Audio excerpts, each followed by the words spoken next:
Алладан күйімге шеберім, жан әке жан жүрегім. Самғасам күш қуат демегім, сүрінсем тәребім.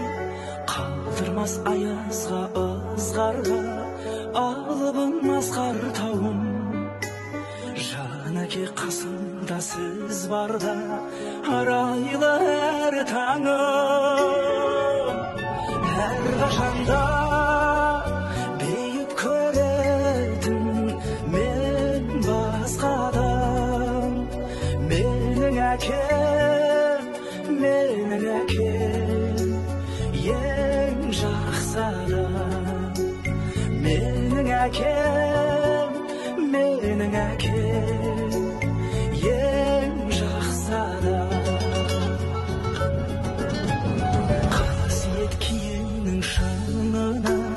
Арнадым алғыс тағзым, еш мектеп жете алмас құнына, ең мықты ұстазым.